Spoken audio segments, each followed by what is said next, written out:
Hello and welcome to the latest edition of the Keep Right On podcast. I'm Brian Dick and I'm not joined by anyone just yet. Instead, in this special podcast, I'll shortly be joined by former Blues winger Jermaine Pennant, a highly talented player who spent 18 months at the club between 2005 and 2006. Jermaine, now 42, will be remembered by many football fans for playing for Blues whilst wearing a tag on his ankle following his release from prison in 2005. We'll talk about that. However, he'll be remembered fondly by Blues fans as an extremely gifted winger who made 60 appearances for the club, including a stunning debut when he provided an assist from heaven for Walter Pandiani to score against Southampton. He later signed permanently for the club.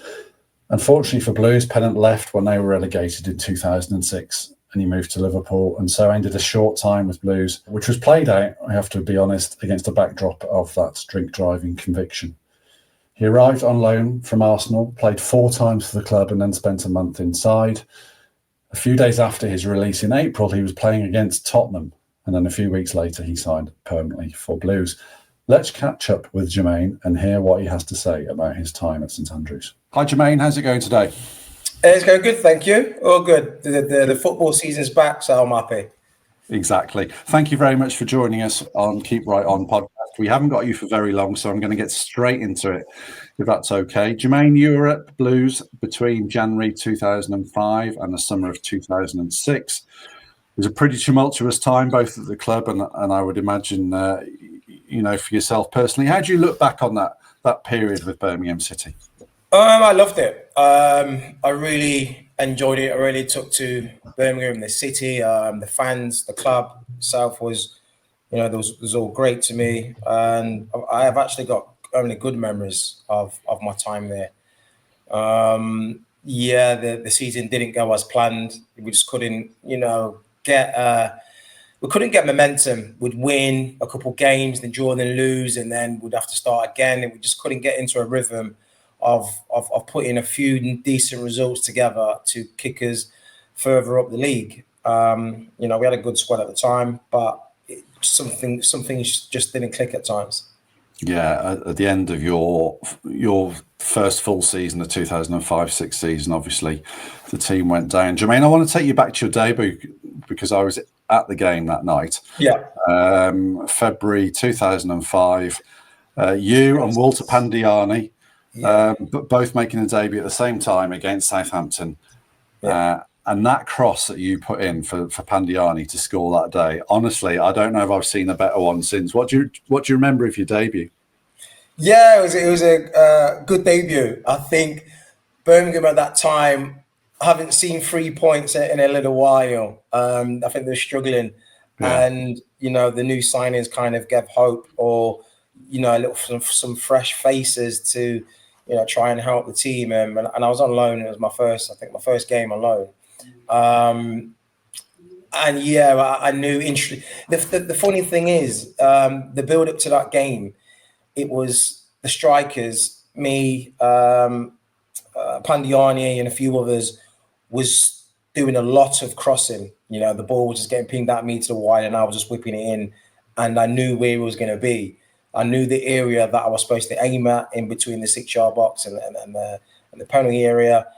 And that came around during the game. And thankfully, he was there in the right position.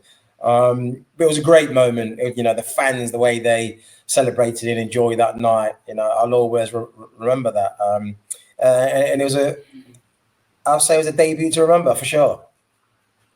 It certainly was. I'm still think about it 20 years later, and absolutely. Obviously, going on in the background, you had your court case, and you ended up spending a month in prison during that time with Blues.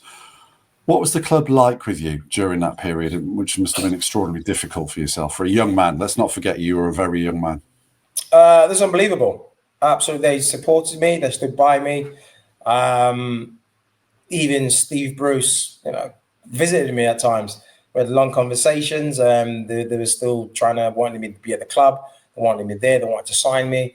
So deals just, getting negotiated while I was away.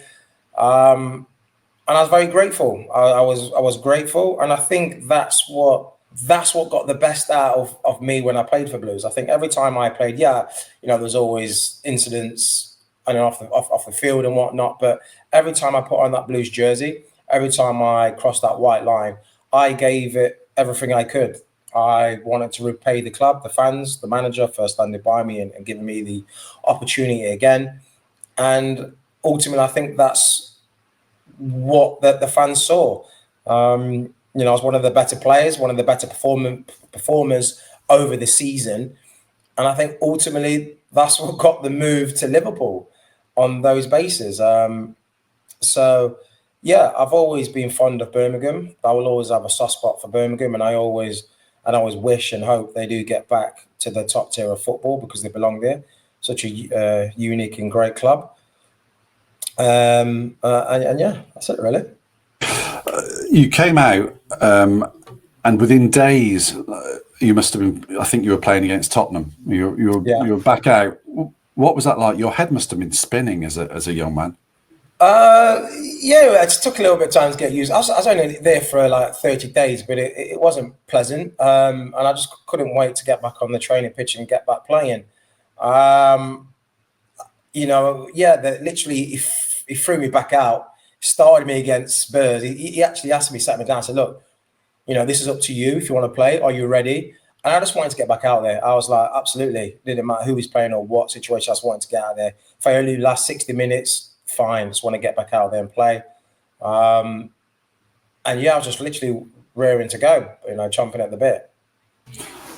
Playing with a tag on must have been kind of weird. I can't think it wasn't ideal. I know it was only for 2 weeks. It wasn't ideal, only for 2 weeks, but it wasn't ideal. But again, I didn't care. I just wanted to play. I just wanted to get my football kit back on and play at St Andrews. We're near the fans, roar, hear them sing, hear them chant the team on and get behind us. I just wanted to feel that again. And I just couldn't wait.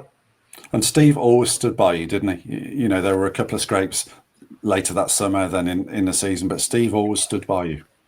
Yeah, he did. No matter what, incidents we got to find ourselves into, no matter how much we may have clashed at times, he knew that when I was on that pitch, I was Jermaine Pennant. He knew that I was one of his star players. He knew that he could trust me on the pitch. He may not have trusted me off the pitch, but he knew that he could trust me when I laced up my boots and put that kit on. And that's what he needed. He needed his best players on that pitch. That's what he wanted. So as long as I was producing the goods on the pitch, he would always try and put me in, no matter what.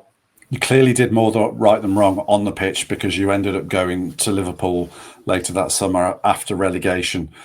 Did that surprise you that a club of Liverpool's stature was in for you? I wouldn't say it surprised me because I think that's probably at Birmingham, that was probably one of my best seasons I had, footballing wise. And, I knew throughout the season because people were telling me that, there's a lot of scouts keep watching, especially from Liverpool. I think they've sent one every single home game to watch you. So I was aware that they was there. And I knew my ability. I knew I was a good player. I knew there's not many players who could do what I do, cross the ball on the run and go by players. So I believed in my ability. It was just a shame that Birmingham got relegated at that time. I always wanted to play and stay in the Premier League. And I think Liverpool also saw an opportunity that they could prize one of their prize assets away once you got relegated.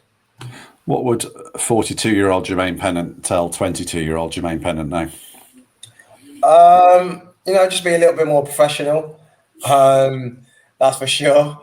And don't get the thing is I didn't get frustrated at Birmingham because I was always playing. It was when I kind of went elsewhere where that kind of managers didn't have the same vision or belief that Steve Bruce did. No matter what that they played me, which they would have got a lot more out of me. So I just be a little bit more patient, more professional, and don't worry if you're not playing. Presumably you followed the club now. You've seen them promoted back from League One. They absolutely laid waste to League One. How do you think they'll fare in the Championship this season? I think they'll fare well. They've shown already that they can fairway. They played against an old Premier League outfit within Ipswich, and they should have won that game. I think the penalty was ridiculous. The goal where should have stood to give a foul on the defender like that is crazy. And the handball as well. I think it's Birmingham should have felt hard felt by. So I think they've got enough in the tank. They've made some big signings. I think Demarai Gray is going to be a big hit. I think he will come good, 100%. He's got a lot of Premier League experience in there. We know about Jay Stansfield, how good he's been for the club. So they've got a lot going for them with the new owners as well, investing well. Fans, seem eager again and excited and trust the club. So at the moment, they're sitting very pretty in a great place. And I think without a shadow of a doubt, minimum expectations is playoffs. Yeah, I was going to ask you about Demarai. Obviously, played your position, albeit left rather than right. That's a massive statement, that signing, isn't it? Bringing somebody from Saudi and all the money who would have been on there, and it's also a big statement from Demarai to show that he's invested. Yeah, 100%. He obviously saw the project. You don't come from that to then go into somewhere where you don't believe they can kick on or achieve great things or bigger things and aspirations. So they would have had conversations. They would have showed in the project, the plan, where they want to go and where they want to get to. And, to come away from what you're getting in Saudi to then join Birmingham, he must know something that we don't know. But obviously we do know is that Birmingham want to get back in the Premier League. So, yeah, he's joined the club, going places. You played for the club in the Premier League. They belong there, don't they? Some of the nights that you'd have had at St Andrews in the Premier League under the lights were truly memorable. Some of the best nights I've had in football, even away days as well. The fans and the support and the loyalty that they have and the numbers that they seem to take, no matter where it is in the globe, is just phenomenal. And yeah, like I said, I've had some absolutely fantastic nights at the afternoons as well at St Andrews and away. I'll always have, like I said, it's a soft spot for Birmingham, and the way the fans have always been to me has been nothing but amazing. I don't know if you've seen, Jermaine, but the owners, Tom Wagner and Tom Brady, they've got a master plan to build a sports quarter and a 62,000 seater stadium just on the east side of Birmingham. That would be something else. It would be sensational, and it would elevate them to the upper echelons of the Premier League if they could. Well, if they can do that, then absolutely. You can put 100,000 stadium. The Blues will fill it out. The love that they have for this club, the love that they have for football, the city for Birmingham is huge. Week to week, that's what they die, live, and look forward to. And with that support and a stadium like that, it will just take them to new heights. As a player, when you've got that support behind you, sometimes you need to rely on that, and it's like a 12th man. And there's no better place than St Andrews or wherever it may be, when the fans get behind you like that, it goes a long way. Jermaine, I've taken a lot of your time today. Thank you very much for joining us. It's a big keep right on from everybody at Birmingham City. Absolutely pleasure, and thank you to you all. Thank you. Well, thanks for listening, folks. That was me, Brian Dick, talking to former Blues winger Jermaine Pennant. And I'd like to thank Jermaine for his time and you all for supporting the Keep Right On podcast. Please do hit subscribe or leave a comment, and you won't miss any further episodes of the podcast. For now, hope you enjoyed it, and it's a keep right on from me.